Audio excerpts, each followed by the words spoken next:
Meus irmãos, nós vamos iniciar a nossa reunião da noite, lembrando os irmãos para que verifiquem os celulares, coloquem no modo silencioso.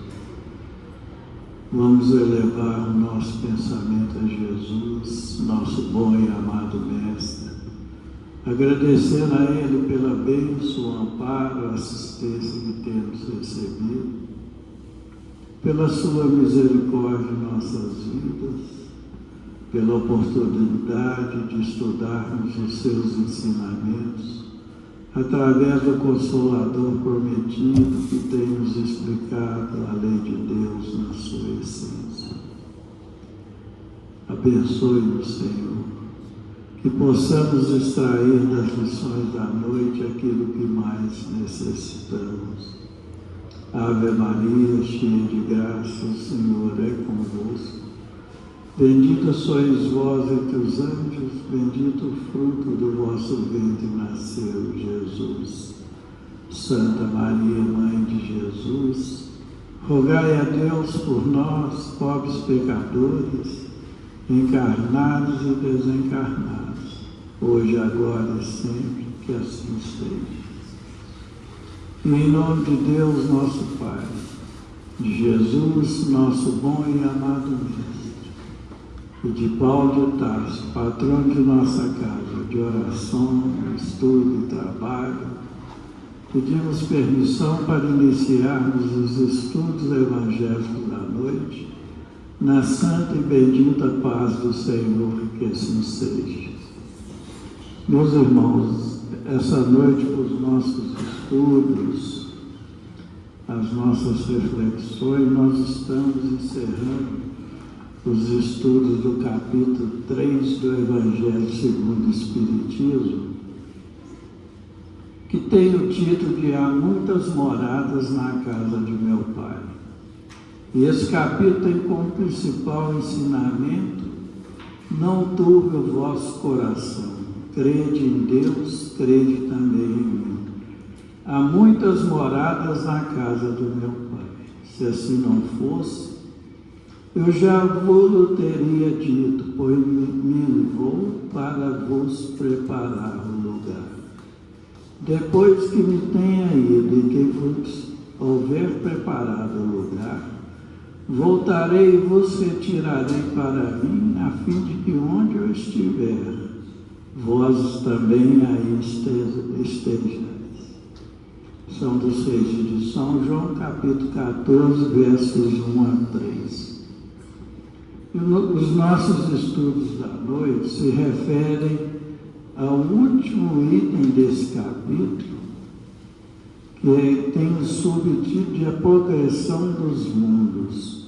É uma mensagem recebida, enviada por Santo Agostinho, em Paris, no ano de 1862, em que ele nos fala: o progresso é a lei da natureza.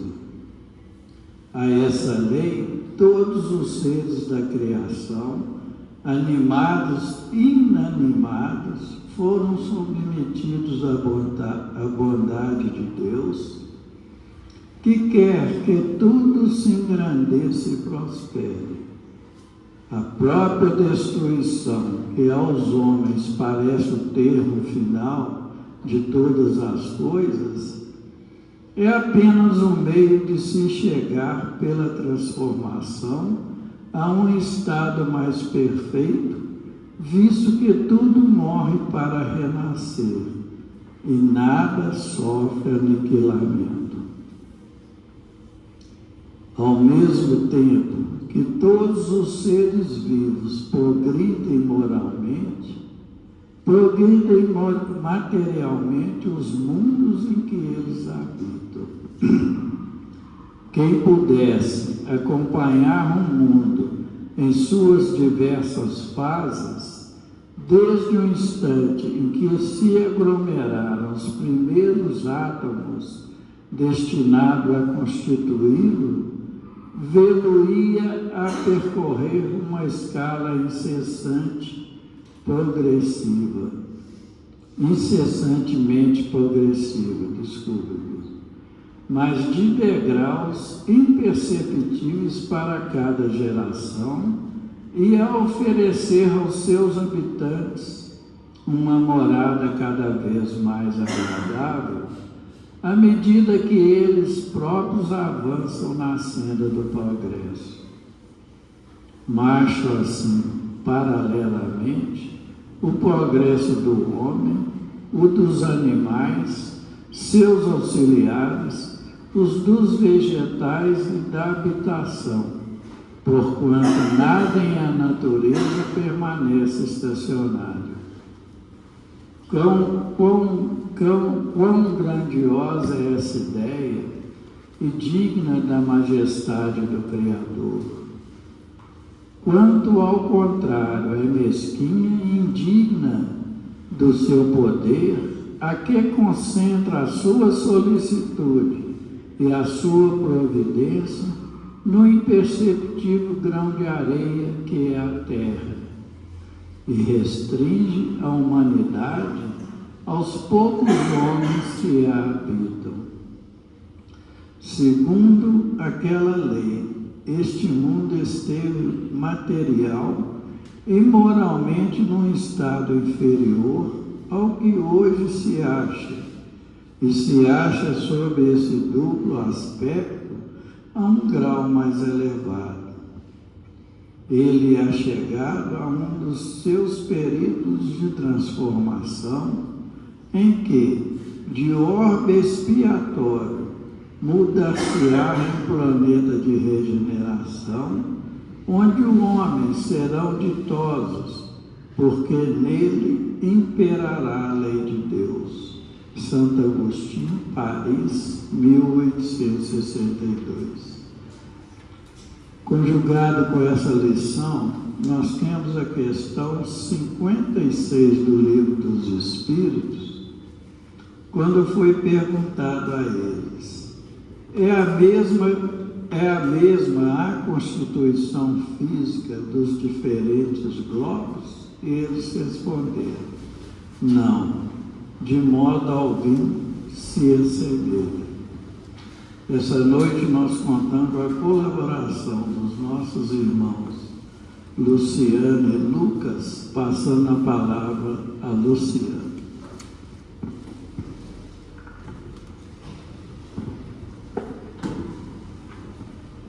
Boa noite a todos, que a paz de Jesus envolva todos nós. Bom, continuando então os nossos estudos do capítulo 3, Há Muitas Moradas na Casa do Pai. O item 19, como nós ouvimos agora, é uma belíssima mensagem de Santo Agostinho. Nós vamos voltar a essa mensagem para extrair ali a essência, extrair ali as lições e que Santo Agostinho queria nos falar acerca da lei do progresso. Essa lei que é tão importante e manifesta o amor de Deus para a sua criatura. Logo no início, Santo Agostinho nos afirma que o progresso é lei da natureza. Lembramos aqui, nós temos no Livro dos Espíritos, na parte 3ª, as leis morais. E uma das leis é a lei de progresso, está no capítulo 8 do Livro dos Espíritos. E Santo Agostinho vem nos falar então que a essa lei todos os seres da criação, animados e inanimados, então toda a sua criação está submetido pela bondade de Deus, que quer que tudo engrandeça e prospere. Então, quando nós falamos da lei do progresso, nós estamos falando ali de uma diretriz divina. É uma lei divina, é uma lei perfeita e imutável. Então, ninguém consegue parar o progresso. É essa força movedora que impulsiona a evolução, o aperfeiçoamento contínuo. Desde o princípio, desde do estado primitivo ali até o estado de perfeição. essa lei acompanha toda a criação, alcançando ali o indivíduo, o coletivo, ou mesmo, como nos diz Santo Agostinho, os seres inanimados, as moradas em que habitamos. Lembrando ali, quando na questão 540, quando os Espíritos dizem que essa lei alcança desde o átomo aos arcanjos. Leon Denis, ele tem uma obra belíssima chamada O Progresso. E ele diz nessa obra que o progresso é aspiração, ou seja, é esse desejo profundo do ser. Então é aspiração pelo melhor, pelo bem. É a prova da existência em nós de um princípio superior, de alguma coisa grandiosa que nos encaminha para destinos mais altos, que nos lança sempre para sempre à frente, nos domínios do pensamento e da consciência. Então, Denis está nos lembrando aí que nós, seres criados por Deus, filhos de Deus, possuímos algo em nós que nos impulsiona sempre à frente, sempre ao mais alto. Nós possuímos o DNA divino, a essência divina, e é ela que nos impulsiona e nos move a buscar algo melhor. Continuando a mensagem aqui de Santo Agostinho, ele diz assim: a própria destruição, que aos homens parece o termo final de todas as coisas, é apenas um meio de se chegar pela transformação a um estado mais perfeito, visto que tudo morre para renascer e nada sofre aniquilamento. O aniquilamento é a destruição total. Então, quando nós falamos em destruição, né, é normal a gente pensar, então, tudo se acabou. E Santo Agostinho está falando, olha, há uma lei que é lei de destruição. Está também no Livro dos Espíritos, no capítulo 6, lei, né, da terceira parte, que nos fala da lei da destruição. E é interessante que nesse capítulo, logo de início, nós temos como subtítulo ali, destruição necessária e destruição abusiva. E quando nós falamos da destruição necessária, nós nos referimos a essa destruição em que Santo Agostinho nos fala, que é aquela que traz uma renovação, uma transformação, um renascimento. Então, vamos lá um exemplo, o nosso corpo. Nós somos seres eternos. Nós estamos submetidos a essa lei do progresso, a essa oportunidade de crescimento. Lembramos aí as reencarnações. Nós vamos ter momentos, vamos lembrar aí de uma melodia. Há momentos de pausa em que vamos estar no plano espiritual. Ali nós vamos aprender, nós vamos analisar, nós vamos ali, é um período de descanso, de crescimento, de preparação. E nessa melodia da vida, há períodos em que vêm as notas musicais, não é assim? Uma partitura, aos momentos das notas musicais, é quando se toca ali a peça, que vai se tocar o instrumento, é o trabalho, ou seja, é essa atividade, é essa ação que nós vamos ter quando encarnados. É esse momento de trabalho, de colocar em prática o que aprendemos, essa preparação que tivemos. Percebem? Então, isso é a reencarnação, nos ajudando aí nesse caminhar para o progresso, com as experiências vividas. Quando quando chegarmos, né, quando encarnamos, é nos dado, emprestado esse corpo, essa veste em que nós temos. O nosso espírito anima essa veste. Quando chegarmos no momento do nosso retorno, de acordo com o planejamento reencarnatório, nós deixaremos essa veste. O que vai acontecer com ela? O ser que a anima já não vai mais estar ali. Então ela vai o quê? Se desfazer. Vai haver aí uma destruição. Mas uma destruição que? Necessária. Né? Vai possibilitar um renascimento. Então essa é a destruição que Santo Agostinho traz aqui. Mas no livro dos Espíritos, né, se fala da destruição abusiva. Então vamos ver a diferença entre elas. Na questão 735, Kardec pergunta assim: que se deve pensar da destruição quando ultrapassa os limites que as necessidades e a segurança traçam? Da caça, por exemplo, quando não objetiva senão o prazer de destruir sem utilidades. Então vamos analisar aqui essa pergunta de Kardec. Nós temos uma outra lei divina que chama lei da conservação. É aquele instinto e que nós trazemos da conservação, da sobrevivência. Na questão 740 da lei da conservação, Kardec pergunta assim: tendo dado ao homem a necessidade de viver, Deus lhe facultou em todos os tempos o meio de o conseguir? A resposta: não fora possível que Deus criasse para o homem a necessidade de viver sem lhe dar os meios de consegui-lo.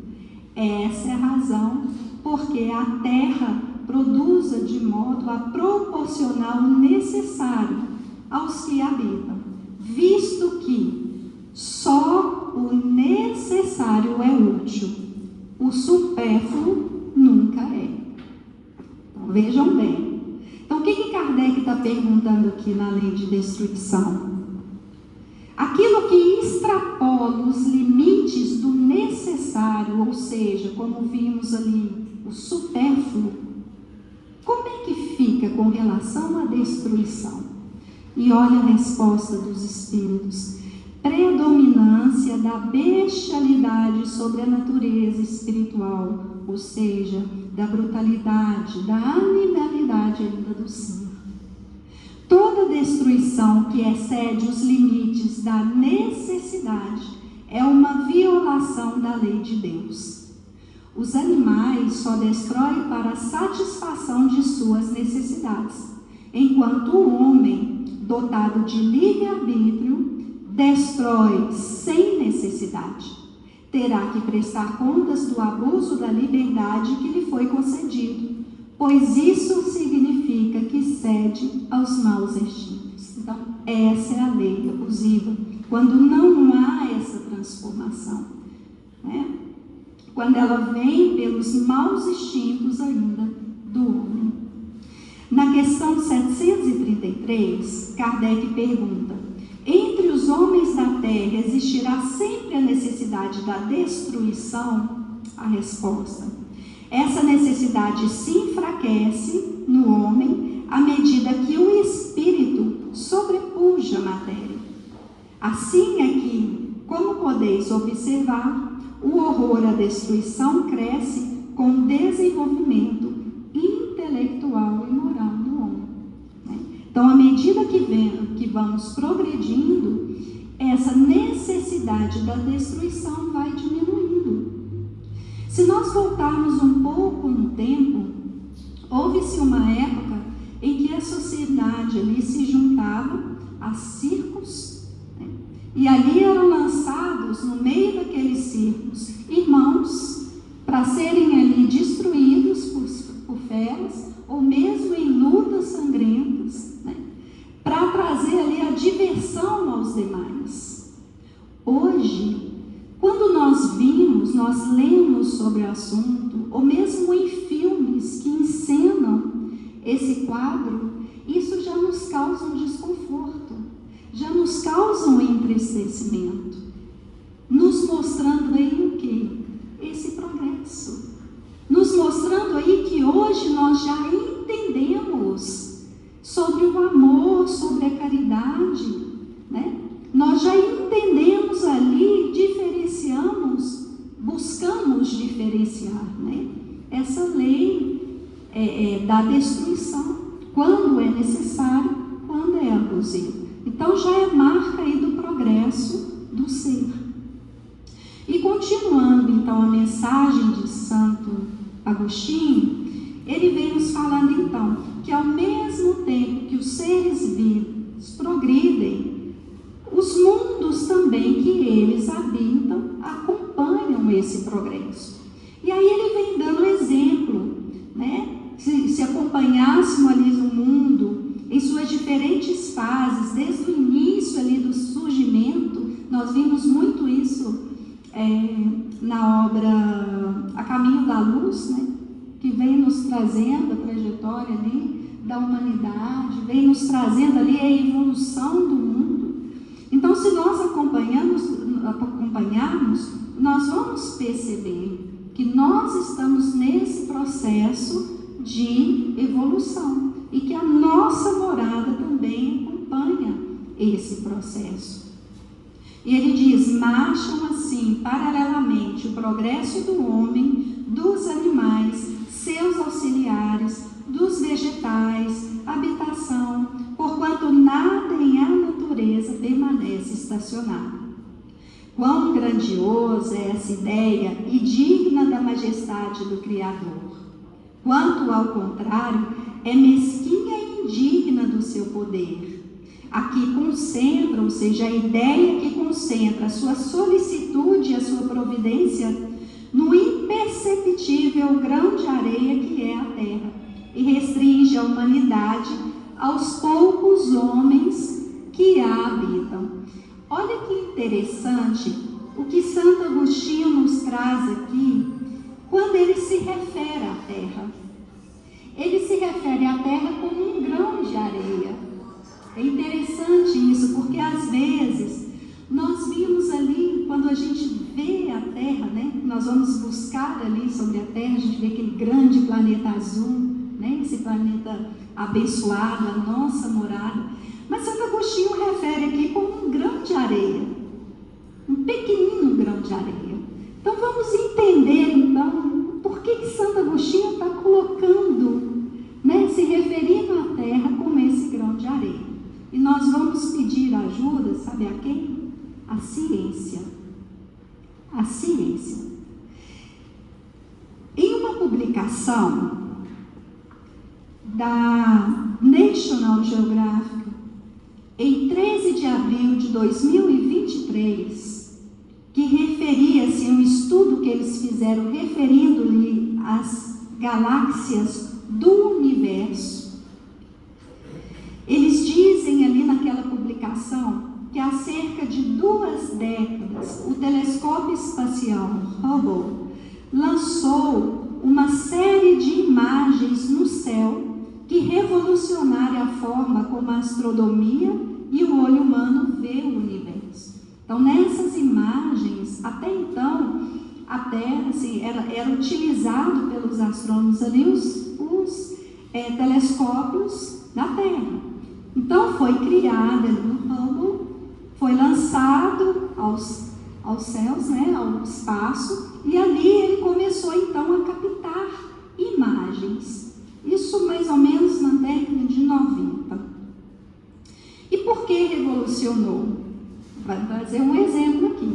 Em 1995, o Hubble mostrou que a região próxima à constelação da Ursa Maior, uma porção que se achava que era um vazio ali próximo a essa constelação, continha pelo menos 3.000 objetos celestiais, só nesse espaço, né, que eles consideravam vazio. E, continuando essas pesquisas, os astrônomos que estudaram as imagens feitas por esse telescópio, estimam então que existam mais de 1 trilhão de galáxias no universo observável. Agora, olha que interessante, eles colocam aqui, universo observável. Por que isso? A NASA afirma em uma matéria que esse espaço, que antes se achava vago e hoje já se coloca como uma matéria escura, matéria e energia escura, já não é referido mais a espaço vago, compreende 95% total do universo. Então, o que quer dizer? Que o homem só conseguiu descobrir e estudar 5% desse universo. E nós estamos falando aqui, nós não estamos falando de multiversos ou universos paralelos, nós estamos falando um universo, nosso universo. Vejam bem, 5% que é conhecido, foi descoberto pelo homem. Nesse 5%, se estimou 1 trilhão de galáxias. Se estimou, ali naquele pequeno espaço ali da Ursa Maior, 3.000 objetos celestiais. E os 95% que não conhecemos ainda. Então, percebem o porquê que Santo Agostinho nos fala da Terra como esse pequeno grão de areia frente à criação. E quando nós começamos a estudar, e o Espiritismo, ele nos convida a todo momento, a estar estudando, a estar aprofundando, porque aí nós começamos a perceber a grandeza, a majestade de Deus, da criação. E começamos a perceber que, como Santo Agostinho coloca aqui, quando nós prendemos essa ideia, concentramos essa ideia somente achando que nós, que a nossa Terra é o único local habitado no universo, que nós somos os seres mais inteligentes, isso é uma ideia, como ele diz, indigna e mesquinha frente a essa criação. É isso que ele quis dizer. Chico, às vezes, quando falavam-se dele, do ministério, da grandeza dele, que ele dizia que ele era um cisco, ele se comparava a um cisco. Chico, o espírito da grandeza de Chico, imagina, a gente pode falar que a gente é poeirinha, talvez. E sabe o que é mais bonito disso tudo? É que mesmo nos colocando como ciscos, nós somos amados. Mesmo na nossa pequenez, no nosso pequeno planeta ali, esse grãozinho de areia, nós somos amados. Nós não estamos sozinhos, nós não somos esquecidos. A lei do progresso está para toda a criação. Toda.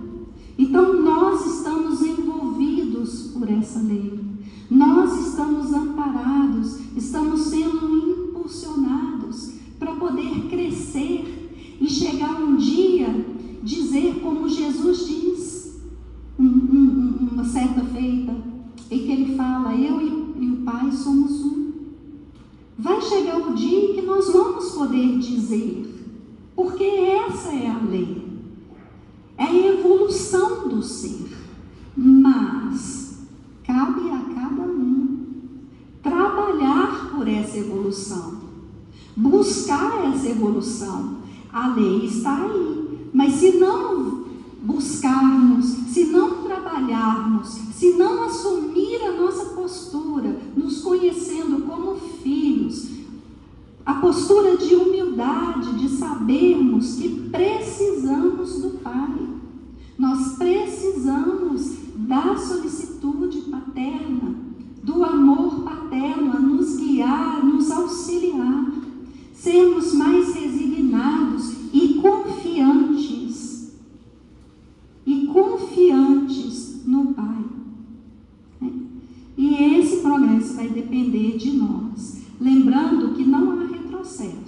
há estacionamento.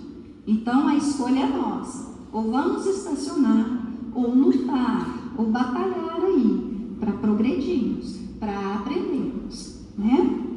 Continuando então, Santo Agostinho termina a mensagem nos dizer que, segundo a lei, este mundo esteve material e moralmente num estado inferior ao que hoje se acha, e se alcançará sob esse duplo aspecto a um grau mais elevado.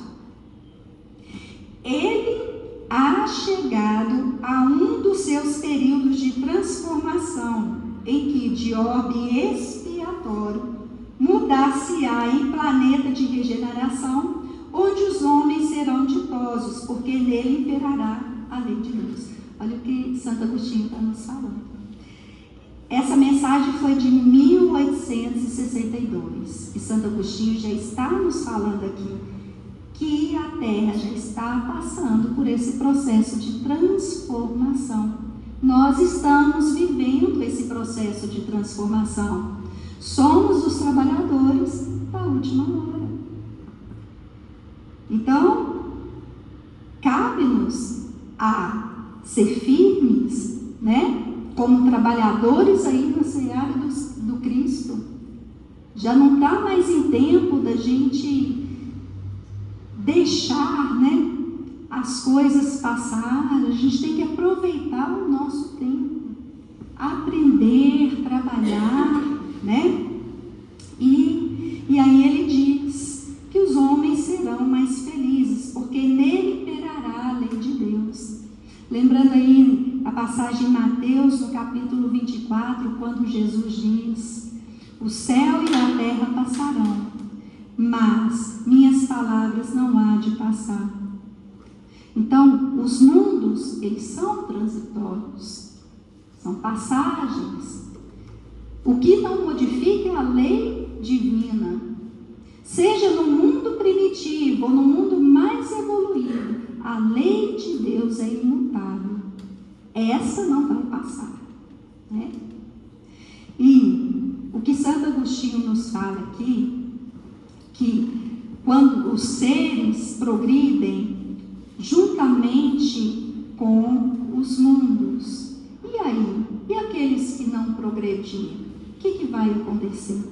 Aí nós lembramos, quando Jesus também diz: nenhuma ovelha se perderá do meu rebanho. Então o que vai acontecer?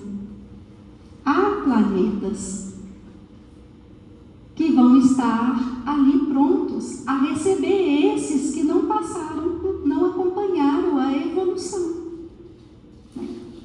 Não acompanharam a evolução. Vão ser perdidos? Não. Vão ser ali levados, essas ovelhas vão ser levadas a um outro aprisco. A começar tudo aquilo que aprenderam, toda a experiência, toda a inteligência, eles vão levar consigo, a ajudar ali no progresso do novo planeta. Olha aí a bênção de Deus, né? Olha, se não somos amados, quem que vai duvidar de um amor tão grandioso nesse, né? Não tem nem como duvidar. Bom, meus amigos, e para finalizar então a minha participação, gostaria de trazer uma mensagem do livro Companheiro, é uma mensagem de Emmanuel, que vai falar progresso e amor. Então ele diz assim: grande é o avanço do progresso, maior será sempre o amor que ilumina. Grande é a inteligência dos fabricantes, dos que fabricam os pássaros metálicos que povoam os céus do mundo. Maior é a inteligência de quantos se utilizam deles para levantar a fraternidade entre os povos. Grande é a eficiência dos que engenham máquinas que eliminam as distâncias. Maior é o espírito de responsabilidade e entendimento daqueles que as dirigem, favorecendo o trabalho. Grande é o raciocínio de quantos se dedicam à rádio e televisão sustentando a informação rápida na vida comunitária. Maior é a bondade de quantos lhe manejam os recursos em auxílio da educação entre as criaturas. Grande é a força de quantos organizam as maravilhas da imprensa. Maior é o poder de todos aqueles que escrevem para instruir e reconfortar os irmãos de humanidade. Grande é a segurança dos que formaram o trator destinado a revolver facilmente o solo. Maior é o mérito de quantos semeiam com humildade e devotamento, formulando os prodígios do pão à mesa. Grande é a técnica, maior é a compreensão. Grande é a cultura que ensina, maior é a caridade que socorre. Onde estiveres, e seja com quem for, ama sempre. O progresso faz estruturas, o amor acende a luz do caminho. Por isso mesmo, aprendamos a trabalhar e servir sempre, a fim de conquistarmos a felicidade maior. Em verdade, perante Deus, por mais amplo surto de evolução que nos caracterize a existência, não haverá progresso real sem a bênção do amor. Que Jesus nos ampare. Meus caros irmãos, boa noite a todos. Hoje nós, conforme a leitura e os comentários da Luciana, a gente está estudando o último item do capítulo 3 do Evangelho segundo o Espiritismo, que tem por título Há muitas moradas na casa de meu Pai. Esse capítulo, meus irmãos, nós, semana passada, iniciamos o estudo através do item 1, do primeiro item. Foi uma ocasião na qual a Dona Luzia e o Euler trouxeram para a gente as contribuições, os comentários deles. E embora eu não estivesse aqui presente, graças à bênção da tecnologia, eu consegui assistir depois, até para poder me situar para dar sequência no estudo de hoje. E na semana passada, comentando o trecho do Evangelho de João, eles trouxeram para a gente a grande esperança que o Cristo legou. Jesus estava naquele momento, na Santa Ceia, na última ceia, junto aos discípulos, junto aos apóstolos, e como entre as mensagens de enorme importância que ele deixava aos discípulos, ele deixou uma mensagem que atravessaria os séculos e seriam palavras que ainda hoje têm uma força impressionante e vão continuar cada vez mais. O Cristo virou para os discípulos naquele momento em que ele se despedia, em que ele falava que se aproximava o seu martírio, o seu sacrifício, e que, portanto, eles não teriam mais ali a companhia cotidiana de Jesus, o dia a dia com o Mestre. Jesus virou para eles e disse: não se turbe o vosso coração, ou seja, acalmem-se, crede em Deus, crede também em mim. Há muitas moradas na casa de meu Pai. Se assim não fosse, eu já vos teria dito.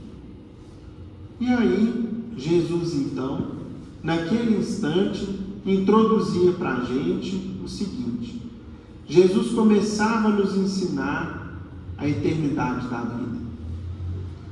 Que a vida física é muito breve, é muito passageira. Que a essência da vida de todos nós é a vida da alma, é a vida do espírito. E Jesus introduzia dizendo o seguinte: é como se nas palavras de hoje o mestre dissesse assim para a gente: olha, vocês não imaginam o que é a criação divina. Vocês não imaginam. Mas ao mesmo tempo ele falou: eu sou o caminho, a verdade e a vida. Vocês querem conhecer? Querem percorrer? querem se deslumbrar com as maravilhas da criação de nosso Pai, eu sou o caminho, a verdade e a vida. Ninguém vai ao Pai senão por mim. E então, meus irmãos, começava ali uma jornada de conhecimento, de esperança, que fez com que os primeiros mártires enfrentassem a morte com desassombro, com alegria, porque sabiam que estava acabando ali uma existência precária, pueril, na qual, na verdade, fechava-se uma porta para abrir uma porta de horizontes muito mais amplos e maravilhosos, porque viveram em conformidade, ou se esforçaram em viver em conformidade com o Evangelho. E dentro daquela eternidade que os esperava, da vida eterna, das maravilhas que o Cristo prometeu, desde o início do seu apostolado, quando a gente pega, por exemplo, o Sermão das Bem-aventuranças, no meio daquelas palavras, Jesus deu outra senha, outra informação riquíssima, dizendo o seguinte: se me amais, guardai meus mandamentos, e eu rogarei ao Pai a fim de que vos envie outro Consolador, que ficará eternamente convosco. O mundo não o conhecerá, mas vós o conhecereis. Ele vos fará relembrar tudo o que foi esquecido ou mal interpretado e lhes trará novas lições. Passaram-se cerca de 18 séculos, no momento oportuno, após as sombras da Idade Média, quando a cultura ressurgia, quando a lógica ressurgia, quando a inteligência humana, enfim, ensaiava passos importantes do seu desenvolvimento, do seu aprimoramento, e quando o mundo iniciava uma série de resgates coletivos e individuais, fruto de séculos de plantio de tristeza e de enganos, resgates esses que iriam nos aprimorar, como tem acontecido conosco, surge o Consolador. Tendo por figura organizadora Allan Kardec, mas não ele como autor das explicações do Evangelho de Jesus, nem tampouco como autor de mensagens consoladoras, esclarecedoras e que ampliaram muito o conhecimento disponível de maneira coerente e segura que está à nossa disposição, mas sim uma pleiade de espíritos superiores, que Kardec foi um simples instrumento de almas boas e inteligentes, de almas amorosas e sábias, às quais foi perguntado o seguinte, lá no Livro dos Espíritos: todos os globos que circulam no espaço são habitados? Todos os mundos que a gente consegue observar ou não, ou seja, dentro desses 5% que a Luciana trouxe para a gente, né, que a nossa ciência, que os nossos instrumentos científicos são capazes de detectar, tudo que a gente vê tem vida? A resposta, meus irmãos, dos espíritos superiores não teve curva, não teve tergiversação, não teve mais ou menos, né, ou qualquer coisa do tipo. Resposta: sim. E o homem da terra está longe de ser, como supõe, o primeiro em inteligência, em bondade e em perfeição.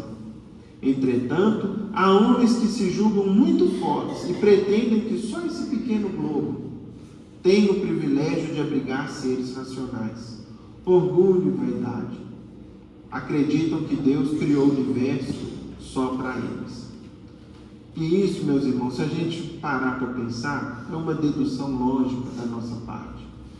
Meu Deus, uma criação tão grandiosa, tão vasta, tão esplêndida, que a gente a olho nu observa. Eu me lembro, por exemplo, quando criança, talvez vocês passaram por isso também.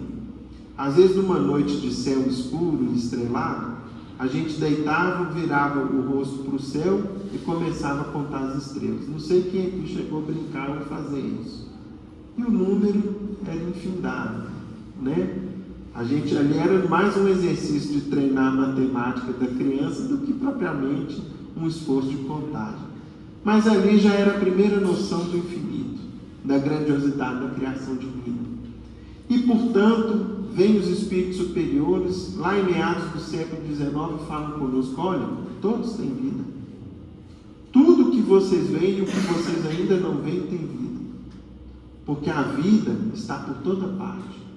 Agora, aí vem, né, a primeira dedução, porque é o seguinte: a gente, nesse ponto dessa afirmativa, com base na ciência moderna, a gente poderia trazer o seguinte: ora, mas no planeta vizinho nosso, por exemplo, em Marte, talvez a gente já tenha visto aí notícias ou matérias na internet ou na TV de que foram enviados sondas, foram enviados até alguns robôs. Tem até hoje 2 robôs circulando lá todo dia. Um chama, acho que, curiosidade, a tradução em inglês, e o outro perplexidade.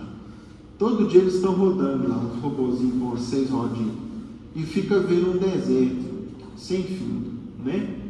Aí vem, ou seja, não, o robô não mandou mensagem, não mandou foto, não mandou vídeo de vida, né? Nem de nenhum ser lá habitante, nem nada. Aí vem a pergunta: a constituição física dos diferentes globos é a mesma? Resposta: não. Eles não se assemelham de forma alguma. A matéria, meus irmãos, em cada plano da vida é muito diferente.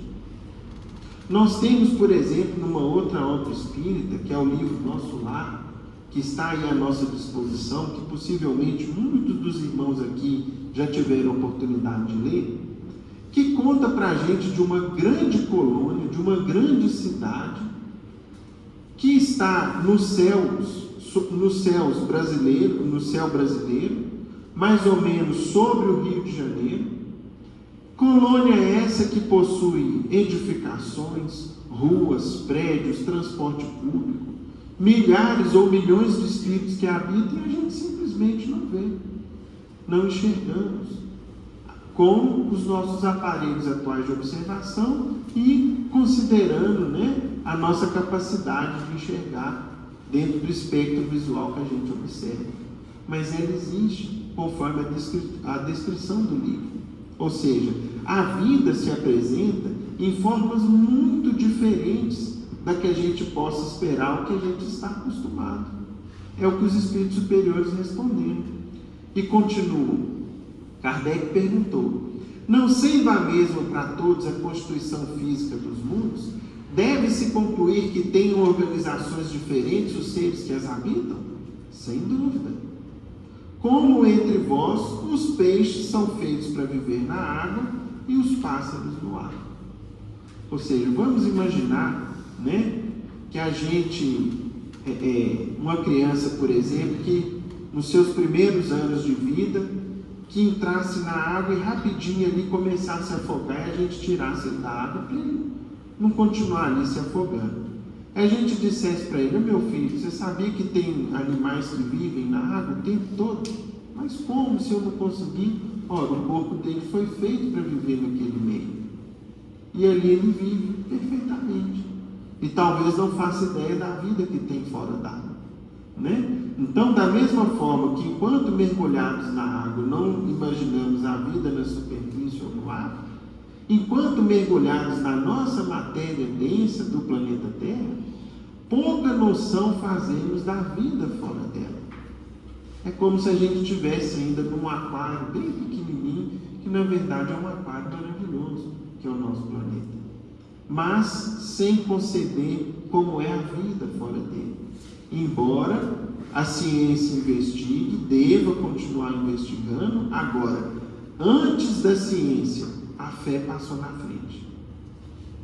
E vêm as obras espíritas e nos trazem informações impressionantes, que nos admiram, mas que, sobretudo, meus irmãos, nos enchem de esperança.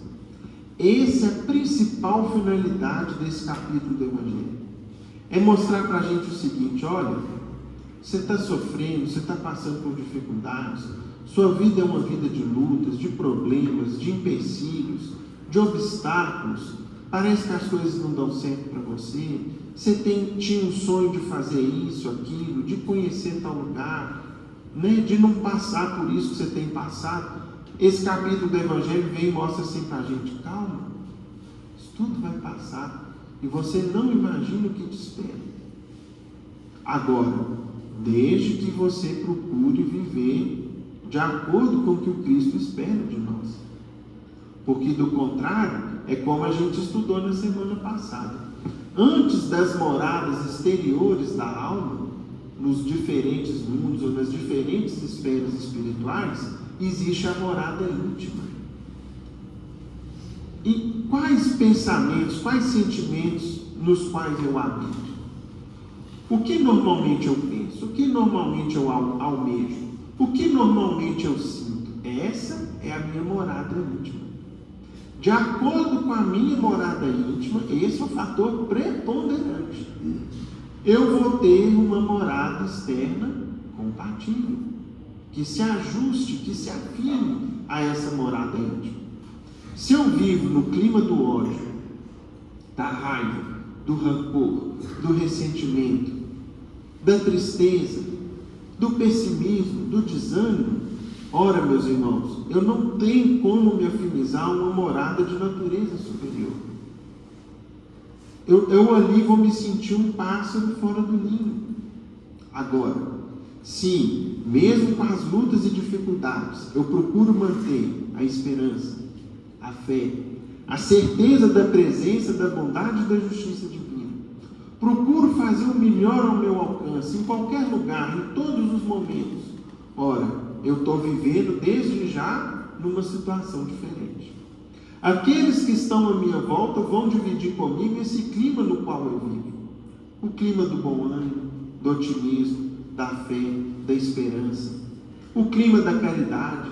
O clima no qual eu procuro ajudar todos que estão à minha volta dentro das minhas possibilidades. O clima do perdão, porque de vez em quando eu vou ofender, eu vou ferir, mas aí eu caio, né, em mim mesmo, ou seja, a pessoa cai em si e vai lá, ô meu amigo, você me perdoa. Eu fui infeliz, eu disse algo que eu não devia, então você me desculpa, eu vou procurar não te ofender novamente, vou procurar não fazer isso novamente. Ora, quem vive nesse clima, quem vive nesses pensamentos, nesses sentimentos, nessas vibrações, vai desde já se afinizando o quê?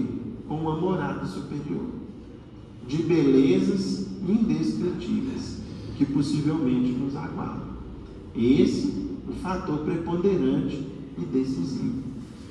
Pois bem, meus irmãos, voltando ainda para esse aprendizado nosso, vejam que interessante a última pergunta feita por Kardec aos espíritos. Os mundos mais afastados do Sol estarão privados de luz e calor, já que o Sol apenas se mostra a eles com a aparência de uma estrela? Ou seja, como que poderia ter vida num planeta distante, onde a luz, o Sol está muito mais longe, lá praticamente ele é visto como a gente vê uma estrela aqui na Terra? Resposta: pensais então que não há outras fontes de luz e calor além do Sol? Não tendes em conta a eletricidade, que em certos mundos desempenha um papel que desconheceis, e bem mais importante do que na Terra? Além disso, não dissemos que todos os seres vêm da mesma maneira que a vossa, e com órgãos de conformidade idêntica, de conformação, aliás, idêntica dos vossos. E aí a gente pensa, né? Ou seja, se o Sol está distante, mas se ali produz muita eletricidade, por exemplo, nos dias frios, como é que a gente toma banho quente? Não é o Sol que esquenta a água, é o chuveiro elétrico.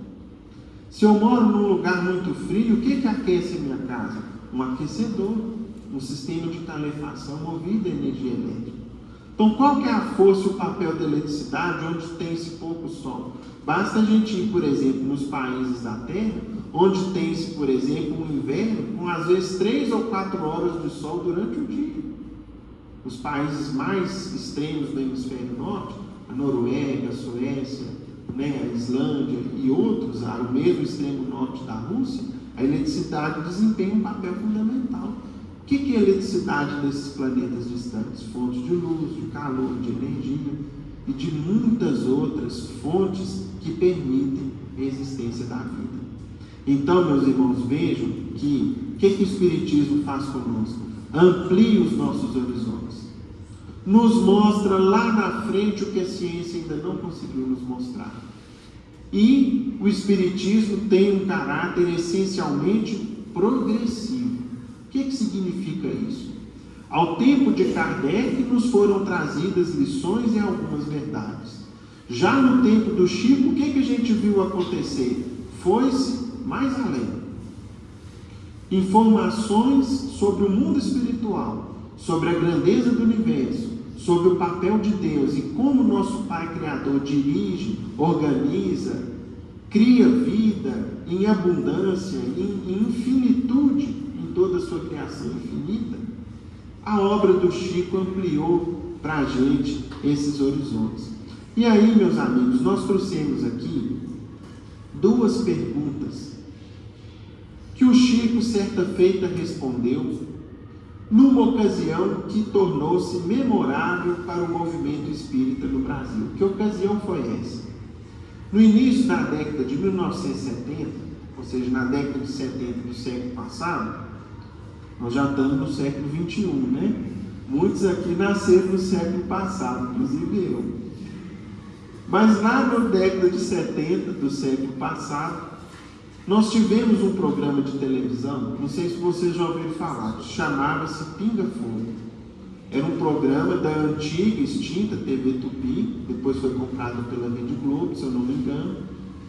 E esse programa era um programa, meus irmãos, de perguntas e respostas, um programa de entrevista, mais ou menos no molde de um programa antigo que ainda existe na TV hoje em dia, que é o Roda Viva, por exemplo, da TV Cultura de São Paulo.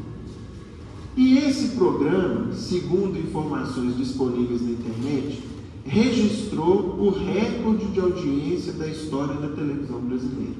Quem que era o entrevistado? Chico Xavier. As perguntas dirigidas ao Chico e a maneira com as quais ele respondeu, até mesmo porque, dentro da humildade e da sinceridade característica do Chico, ele disse claramente que Emmanuel estava junto dele, ajudando a responder as perguntas propostas, foram surpreendentes. E algumas delas tocam justamente no nosso tema de estudo dessa noite. Vejam aqui que interessante, meus amigos, dentro dessa ideia de ampliar os nossos horizontes, de nos encher de esperanças, de nos trazer uma nova visão sobre a vida, sobre o futuro, afastando do nosso coração o pessimismo, o desânimo, a tristeza, para a gente conhecer um pouco da grandeza e da infinidade de nosso Pai Criador e da sua criação. Vejam só, eles abordaram com Chico o tema vida em outros planetas, perguntando para Chico o seguinte, vejam só: Chico, em 1935 você anunciou em um livro que o planeta Marte era habitado, e as sondas americanas, ou seja, isso aqui lá no início da década de 70, comprovaram que o planeta era deserto igual à Lua. Ou seja, a sua palavra contra a das sondas americanas. Que livro foi esse que o Chico anunciou vida no planeta Marte? Uma das primeiras obras do Chico, está aqui, meus irmãos, livro Novas Mensagens, autoria de Humberto de Campos, tem uma página aqui intitulada Marte, recebida em 1935. O que tem nessa página? Humberto de Campos, espírito, fez uma excursão no mundo espiritual. Igual aqui a gente poderia ganhar uma viagem, né, para conhecer Portugal, Espanha, Estados Unidos, Humberto de Campos ganhou uma passagem para conhecer Marte. E além disso, ganhou autorização para descrever um pouco do que ele observou lá. E registrou aqui no livro para nós descrições muito interessantes, mostrando que eles estão bem à nossa frente. E mais, na ocasião, estava-se ali na iminência da Segunda Guerra Mundial, na segunda metade da década de 30. O que os habitantes de Marte faziam? Ao fim do dia, eles se reuniam em grandes praças para fazerem orações coletivas para a Terra. Porque o clima de ódio, as vibrações do nosso planeta emitido pelos povos prestes a entrar em guerra, eram tão pesadas que atrapalhava a paz e a tranquilidade deles lá em Marte. Eles então rezavam pela paz e pela harmonia do planeta Terra aqui. Pois bem, o entrevistador então, o Almir Guimarães, aqui no programa Pinga Fogo, falou com o Chico: ora Chico, você trouxe a página em 1935 com essas informações. Só que as primeiras sondas que a ciência conseguiu enviar mostraram lá para a gente um grande deserto. Aí o Chico respondeu o seguinte: o caso tem sido estudado por nós com o espírito de Emmanuel. Ou seja, imagine o que o Chico estudava com Emmanuel a respeito, né? Uma parte ele vai contar para a gente. Mas, conquanto acatemos com muita sinceridade todas as afirmações da ciência, nós precisamos considerar, isto é, entre parênteses, não é uma resposta despistadora, nós precisamos esperar o progresso da ciência na descoberta mais ampla e na definição mais precisa daquilo que nós chamamos de antimatéria das partículas. Antimatéria que muitos cientistas hoje, para que nós possamos compreender o assunto de modo mais simples, chamam de matéria ao avesso. Esse conceito, meus irmãos, da física surgiu de maneira teórica em 1928 e só foi comprovado por experimentos científicos em 1995. Olha o que o Chico está falando aqui na década de 70. E continua. Então, à medida que a gente conhecer mais a antimatéria, nós sabemos que o espaço não está vazio, conquanto as afirmações da ciência e as sondas possam trazer respostas negativas do ponto de vista físico. Nós precisamos compreender que a vida se estende em outras dimensões. E nós estamos no limiar de tempos novos, em que a ciência descortinará para nós um futuro imenso diante do universo.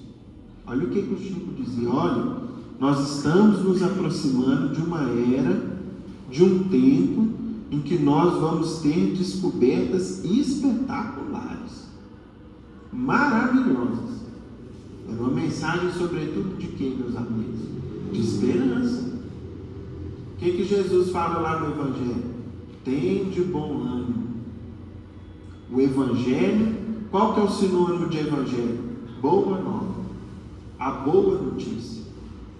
Compreender o cristianismo é nos tornarmos otimistas, é adquirirmos o bom ânimo, a esperança, a alegria, a certeza da presença de Deus em tudo, até nas horas difíceis, inclusive nelas.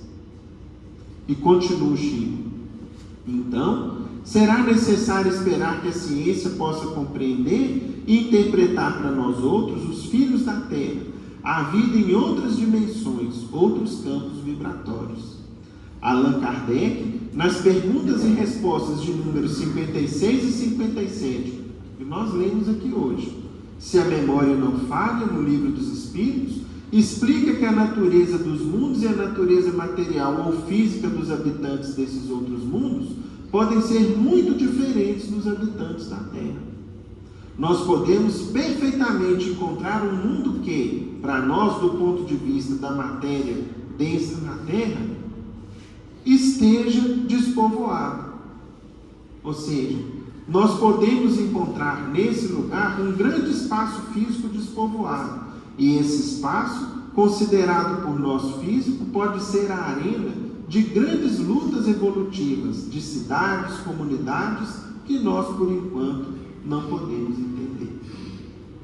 E aí, meus irmãos, não satisfeito com a resposta, mais adiante, eles voltaram no mesmo tempo, os entrevistadores. Aí o Chico nos trouxe novas informações e nos trouxe um outro alento, uma outra esperança ainda. Vejam que interessante. Eles disseram o seguinte: Chico, a humanidade assiste nesse momento a mais um lance dramático da corrida espacial, quando a Apollo 15 se encaminha para a Lua. Na época, meus irmãos, eram as várias missões espaciais que os Estados Unidos mandaram inclusive eram tripuladas com astronautas a bordo. E nós vamos nos lembrar, por exemplo, em julho de 1969, quando chega a primeira missão espacial à Lua, uma frase espetacular que foi dita por um dos astronautas presentes, que ele disse o seguinte: a gente vê, né, muita gente chegou a duvidar que aquilo era verdade, que era uma cena, um filme, né, produzido. Mas aqueles que lá estiveram, disseram, entre eles, né, Neil Armstrong, entre outros, disseram o seguinte: é um pequeno passo para o homem, mas um passo gigantesco para a humanidade. Frases assim são imortais, e de fato era. E abordando esse assunto, o entrevistador perguntou para o Chico: acreditam os mestres espirituais, ou seja, os espíritos superiores, se ainda em nossa atual civilização o homem poderá entrar em contato com vida, com civilizações de outros planetas? Resposta do Chico: se não entrarmos numa guerra,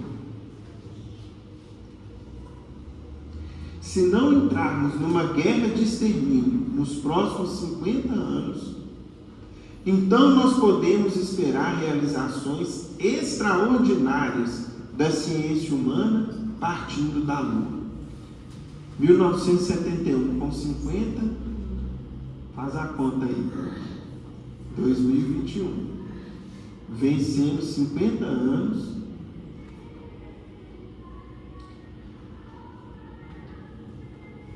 sem nos auto-exterminarmos. Que sandice, né, meus irmãos? Que absurdo que a humanidade viveu. A gente correu, outro dia a gente comentou aqui, o que existe de armamento produzido no planeta, estocado, seria capaz de destruir o planeta várias vezes. A que ponto chegamos? Superamos esse tempo. Não nos destruímos.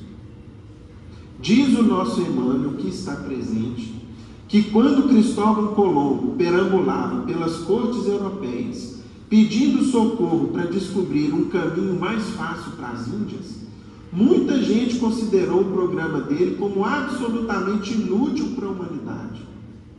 Que aquilo era uma despesa inócua, ou seja, desnecessária, e que iria pesar muito a qualquer orçamento de qualquer povo.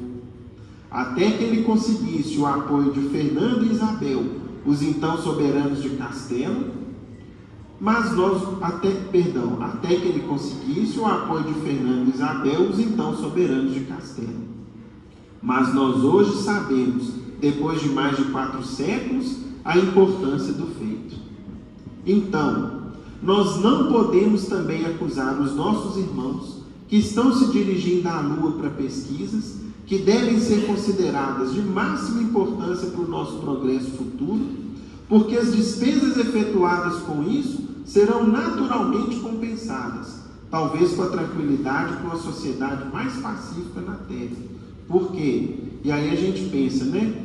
Fruto dessa corrida espacial, o que nós temos hoje? Telefonia celular, aparelho de micro-ondas dentro de casa, satélites, transmissões, internet, WhatsApp, né? GPS, Uber, iFood, né? E tantas outras coisas que fazem parte do nosso dia a dia. Tudo fruto, né, do esforço que foi feito naquela época. Continua o Chico: porque se não entrarmos num conflito de proporções imensas, então na Lua é possível que o homem construa cidades de vidro, cidades estufas, onde cientistas possam estabelecer pontos de apoio para a observação da nossa galáxia. Aí a gente fala: isso já aconteceu? Ainda não. Mas está planejado? Sim. Pesquisem depois, quem gosta desse tema, Programa Artemis da NASA. Permanência de longo prazo na Lua como ponto de partida para a exploração de distâncias maiores no sistema solar ou além do sistema. E continua o Chico: essas cidades não são sonhos da ciência. Essas cidades, naturalmente, com muito sacrifício da humanidade terrestre, podem ser feitas e provavelmente vai se obter nitrogênio, oxigênio e usinas de alumínio e de vidro e matéria plástica na própria Lua, ou seja, a matéria-prima já está toda lá para a gente construir isso. Isso o Chico afirmou na década de 70. Depois a ciência começou a trazer para a gente: achamos água no subsolo da Lua, tem isso, tem aquilo, isso que eles já revelaram para a gente, né?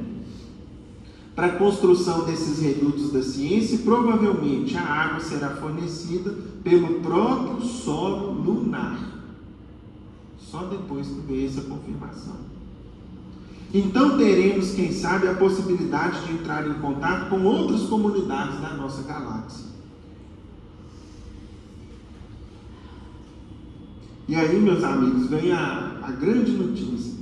Então, vamos definitivamente encerrar o período bélico na evolução dos povos terrestres.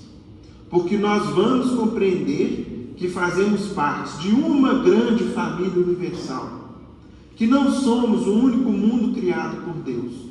O próprio Jesus, a quem reverenciamos como nosso Senhor e Mestre, disse: há muitas moradas na casa de meu Pai.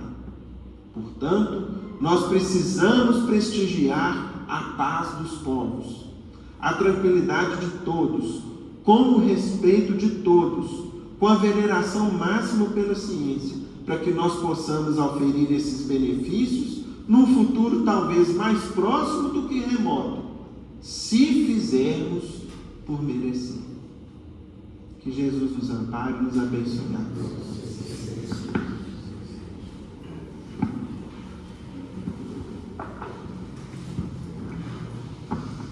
Meus irmãos, antes de fazermos a nossa prece de encerramento, gostaríamos de dar um aviso. É o seguinte: ali, determinadas reuniões, os irmãos vão ali para a Câmara do Passe, tomar o passe magnético. E ali se encontram em preces tantos os médios que ali estão encarnados, como os mentores deles desencarnados. Então nós fazemos um apelo aos irmãos que, quando terminar de tomar o passe e forem tomar água fluidificada, para evitar de parar ali em frente à porta e ficar conversando. Se quiserem conversar, pode vir mais para frente aqui, para não atrapalhar o passe. Nós vamos fazer a nossa prece pedindo a Dona Luzia que a faça. Senhor, nós os agradecemos por mais esse estudo e vos pedimos, Mestre, que nos torne mais humildes no reconhecimento da Tua grandeza, que nos traga simplicidade ao nosso coração, que nos mostre sempre com a Tua luz as claridades divinas, o caminho que temos que seguir, que nos dê a força e a coragem, Senhor, para sermos bons, que encha os nossos corações da Tua luz e nos ajude a sermos obedientes às Tuas leis. Hoje, Mestre, nós temos aprendido em Tua doutrina de amor, de paz, de caridade, tanta forma de nos comportar.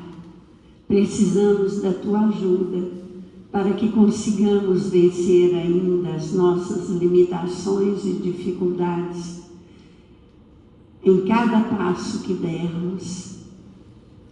Vamos pedir também, Mestre Jesus, por todas as famílias aqui presentes, pelos nossos lares, pedir também pelos hospitais, pelos asilos, pelos presídios, onde houver dor, onde houver tristezas, onde houver um padecimento, uma lágrima, Senhor, que aí haja um mensageiro no teu coração, levando as bênçãos da paz, da esperança, da resignação, do consolo, da fé.